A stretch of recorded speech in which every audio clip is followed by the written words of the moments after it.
abantu b'Imana duhura n'ibibazo yego ariko ibyo bibazo nigeze gufata igihe kinini none nsenga Imana avuga Imana kuki duhura n'ibibazo turi abana bawe ariko Imana nyereka uburyo butatu ushobora kubona n'ubwa kane n'ubwa gatanu cyangwa se n'ubundi ariko butatu yampaye rimwe hari ubwo icyo kibazo kiza ari ukugira ngo kigusubize mu nzira hahandi havuga ngo uwikunda niwe icyaha niwe ikubita ibiboko kuko uwo yemera ukajya kugenzura wasanga hari ahantu hakosheje kuko urabimenya iyo uri umukirisitu ukunda Imana urabimenya ukamenya utaha ni inkoni y'Imana ugasubira mu nzira ikindi hari ubwo kiza ari ukugira ngo nigeze kugira ipantaro imwe yego ngira n'udushati dutatu naguze muri caguwa yego none ndagenda ndasenga Mana ndashaka imyenda nanjye ndashaka imyenda Imana irambwira ngo ese wambaye ubusa ndavuga we ariko mfite ipantaro imwe none se ntiwambaye noneho Imana imyereka yuko ibyifuzo by'abantu ntibijya bishira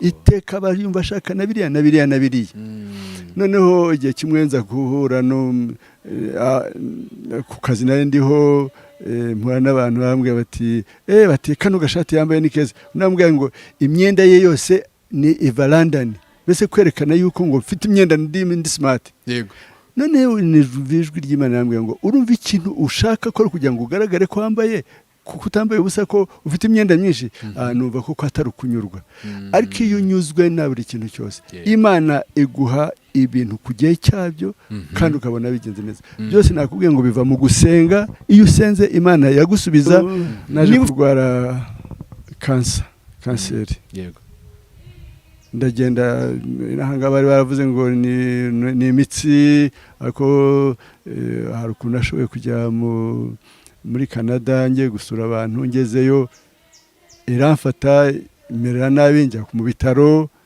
baramvura nta mafaranga nari mfite Imana irankiza mu buryo bw'igitangaza yego rwose baratanga abaganga baravuze bati uyu ni umurwayi w'ibitangaza banca amafaranga 900 by'amadolari 900 by'amadolari ni amafaranga menshi cyane hafi miliyoni 900 hafi miliyari y'amanyarwanda yego ntayo mfite ariko hari ukuntu Imana yabigenje sinamenye ukuntu ayo mafaranga yishyuwe kuko bakomeje kunyishyuza ntajya njyayo ndababwira mugabwa ko ntawe nabona bati uzajya utanga make nawe sinayabona hashira igihe bishyuza mushiki wanjye ariko bigeze aho ngaho nabyo mbona birakemutse birarangira sinzi uko Imana yabikoze. Nongere gusuhuze mwene data ukundwa n'Imana ndetse kandi nkomeze mwifuriza gukomeza kugira ibihe byiza wowe dukurikiye kano kanya kuri Bohoka TV. Amahoro y'Imana akomeza abane nawe ndetse kandi Imana ikomeze ikwishimire ikugirire neza urushaho kugenda ubona Imana mu byo ukora byose. Imana ikurwanirire. Hari igihe kigera umuntu agacika intege bitewe n'ubuzima ibyo ari guhura nabyo, ariko ndakubwira ko hakiriho ibyiringiro yuko ibyo wabuze, ibyo udafite kano kanya, Imana ishobora kongera kugushumbusha, kuko yaravuze muri Yoweri 2:25 ngo nzongera mbashumbushe ibyo mwabuze, kubera ko yo yemeye ko bigera ku buzima bwacu. Imana iragukunda kandi gufiteho umugambi mwiza. Mu rukundo rw'Imana rero Imana igenda iduhuza n'abantu batandukanye, tukagenda tumenya imirimo n'ibitangaza Imana igikora mu buzima bwabo. Ariyo mpamvu uri kubona kuri kamera turi kumwe n'umubyeyi ukuze. Ntekereza ko ngiye kugereranya imyaka yanjye niye nasanga ndi n'umwuzukuruza ahari, ariko araza kugenda bitubwira. Urana ko ari umubyeyi ukuze. Munyemere dutangire tumwakira, tubwira amazina kwa mubonye ari ubwa mbere, noneho aze kudusengera, dutangire tugirana ikiganiro. Ikiganiro turi buze kugirana kiragifite intego ivango mbese mu buzima bwacu, mu mibereho yacu, uko tubayeho, niki cyadushoboza kugira ngo dukorere Imana, turushaho kugenda dukorera Imana nk'uko mbese Imana ibyifuza, cyane cyane tugendeye mu byo duhura nabyo. Murabona ku myaka afite akiri mu gakiza, agikunze Imana, hari experience yadusangiza yatuma natwe mu buzima bwacu turushaho kwegera Imana no kuyikunda. Mureke munyemereye mwakire maze atangire atwibwira, maze nyuma tukomeze tugende tuganira. Murakoze. Amazina nitwa Rwigamba Kirimeni, niyo mazina yanjye. Nkaba ndi umupapa, mfite abana 4, uwa 4 yaratashye yagiye mu ijuru, nsigaranye 3, abakobwa 3. mfite abuzukuru 20. yego. Ku myaka mfite imyaka 76 n'amezi 5 yego cyangwa 6 kuko mu kwezi kwa 11 ku mwaka ushize nibwo nujuje 76 ubu rero hajenzeho amezi 6 kugira ngo ndi umupasitori nyobora itorero ryitwa abigishwa ba Yesu. yego tukorera kuri Solace Ministries, niho dufite sale duteranira. Ibindi nyango nibyo nakubwira. Hari ikindi wambaza? yego. Aha, twishimiye kumumenya. N'umushumba, murumva ko tugize umugisha wo kuganira n'umuntu ukuze wakoze umurimo w'Imana, ariko kugira ngo akore umurimo w'Imana ageraho abapasiteri hari urugendo, hari ibyahuye nabyo. Ariko mbere yuko agenda bituganiriza, mutwemerere adusengere maze ikiganiro tuza kugirana kize kuba kiyobowe n'umwuka w'Imana. Uwiteka Imana ya Abrahamu, Imana ya Isaka, Imana ya Yakobo, ise umwami wacu Yesu Kristo, data twese wo mu ijuru, ndagushimira kubw'uyu mwanya mwiza uduhayeho kugira ngo tuvuge ubutumwa kuri TV Bohoka, kugira ngo mwami abantu bazumva ubutumwa uzakore ku mitima, kuko ari wowe uzaba ubisobanurira abantu Mana, no kugira ngo barusheho kukwegera, kandi ni wowe ushobora gukora ku mutima w'umuntu ukamuhindura. Nanjye ugiye kuvuga ndagusaba kugira ngo mvuge ibiva kuri wowe, hatarimo gukabya, hatarimo kwirarira, hatarimo ikintu cyose kitagendanye n'ubushake bwawe Mana. Nuko wera wa Israel turagushimira yuko ubu ari uburyo bwiza wahisemo no kugira ngo bigere no ku bantu benshi, n'abantu bashobora gufashwa nawe. Ishimwe n'icyubahiro, ubwami n'ubutware n'ubushobozi bikomeze kubijyana none iteka ryose mu izina rya Yesu Kristo umwami wacu. Amen. Amen. Umushumba, Imana imuha umugisha mwinshi ko wadusengeye. Ariko hari ikibazo nigeze kubaza, nanibaza mbariza n'abandi. Hari ukuntu usanga umuntu agize umugisha, Imana ikamugabiza umurimo kuko yabaye wo kwizerwa, ariko mbere y'uko umuntu aba wo kwizerwa hari ubundi buzima barabayemo. Mwaje gukizwa gihe ki? Niki cyatumye mukizwa? Urakoze cyane. Ubwo ni uburyo bwiza bwo kumenya ukuntu Imana igenderera abantu, kuko abantu bakizwa mu buryo butandukanye. Nagiye numva ubuhamya bw'abantu uburyo bwakijijwe. Nanjye ibyanjye je navugiye mu dini nakundaga ry'iwacu. Yego. Hanyuma hashize igihe nza kubigiramo intege nke cyane. Yego. Ariko nkomeze kuba mu idini ryanjye.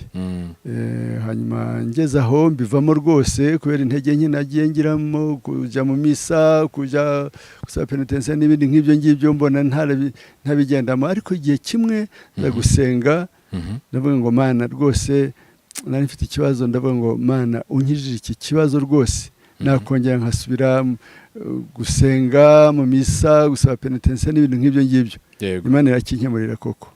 Maze kukinkemurira, hashize igihe gito mbonana na murumuna wanjye yabaga i Burundi, je nabaga i Buganda. Noneho kubera ko naniyemeje gusubira kugarukira Imana bese mu dini ryanjye nari ndimo, turi kumwe, ndavuga ngo reka nsenge, ndapfukama, nkora ku kimenyetso. Hari amasengesho twajyaga tuvuga mbese ya buri gihe, da uri mu ijuru, ndakuramutsa Mariya, ubahe Patiri. Ubwo nkaba ndarangije. Noneho ambonye arambaza ati ese wakoraga iki? Mubwira ko nasengaga Imana. Ese Imana iba hehe?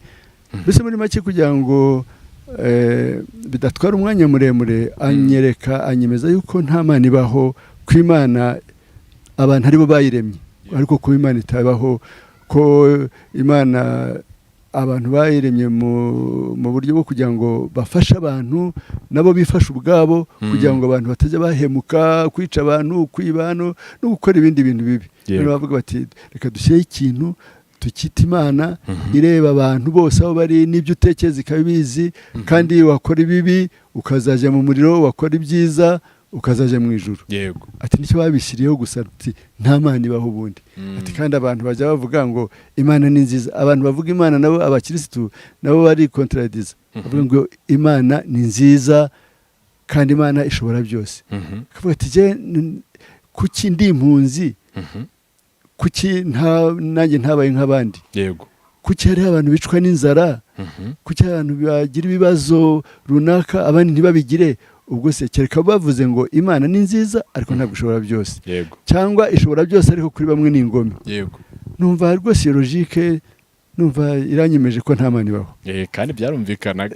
Nuko byumvikanaga muri logique y'umuntu utazi imana. yego Noneho numva nshize ubwoba, ndavuga ngo burya bwose nirukaga inyuma y'ibintu ntazi, ndagenda niberaho gutyo nkajya ngerageza no kuvuga ubutumwa mbibwira abandi yuko nta mana ibaho rwose, bamwe bakemera abandi bakigira ubwo bakabyihorera.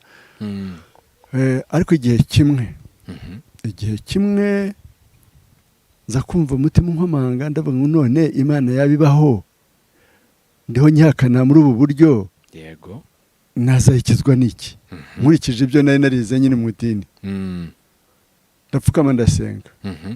Hari mu gicuku ndabyibuka, ndasenga ndavuga ngo mana umva, icyo nzi kutariho, kubera ABCD ibyo numvise nabwiwe. yego Ariko mana uramutse uriho koko, ubu ntiwambabarira ukanyereka ukanyihishurira nkayimenya ngo uriho, noneho nanjye nkakora ibisabwa byose. Noneho ndaryama, ariko muri uko kuryama numva afite nk'ikintu cy'amatsiko cyangwa se cy'ubwoba, nkavuga nti wenda nshobora kujya gutya nkabona, kuko bajyaga batubwira ko ngo Bikira Mariya yabonekeye abana b'irurude. Ubu ngubu ushobora kubona Bikira Mariya akambonekera, ubwo namenya ngo n'Imana iriho. Cyangwa ndaho nkumva ijwi riravuze ngo ndi Imana, kubera ko najya kumenya ngo nta muntu wanyihishe ngo arabimbwira kuko ntawe nabibwiye. yego ubwo ntabyemera rwose. Noneho nkatangira kujya mu misa no gusaba penitence n'ibindi nk'ibyo. Noneho buracya sinagira icyo mbona, ukwezi kurashira abiri, ndavuga ngo noneho ndabimenye neza nta mana ibaho, kuko yibaho yakagize ikinyereka. yego noneho baho ngaho mpakana Imana, nkajya numva abarokore bakaririmba bakavuga ubutumwa mu bintu nangaga ikintu cyitwa umurokore cyane. Numvaga navuze ngo jya kuba umurokore na umusilamu, kubera ko nabonaga ari abantu b'abanyabwenge buke, basakuza gusa, basenga bavuga ukibaza ibyo barimo. Ariko noneho nza kubona n'abarokore bakajya bambwira, nkajya impaka nabo nyinshi cyane. Baza kuma agatabo k'umugabo witwa T.L. Osborne, kavuga how to get miracle healing from God, uko Imana ikiza indwara. yego Noneho ndagasoma, nkajya ndeba ibiterane yakoze abantu bagakira. Ndavuga ngo ibi ngibi ni amayeri bakoresheje, ntabwo ibi ntibibaho. yego Kandi akagenda arefaringa kuri Bibiliya, avuga ko Bibiliya Yesu yavuze ibi, ko yakoze ibi n'ibi n'ibitangaza n'ibi. None bituma nsoma Bibiliya, noneho ariko nkavuga ngo ibi ngibi ni ibintu bapanga gusa, ntabwo ari ibintu biriho. Ariko nza gutekereza, ndavuga ese ahangaha ko yakoze igiterane akagenda avuga n'amazina y'abantu, ese ibi bitabo ntibyahageze ntibajya kumunyomoza, cyangwa bakaba bamubwira bati ibyo uvuga si byo, bakagira ibindi bimunyomoza. Noneho bituma nshaka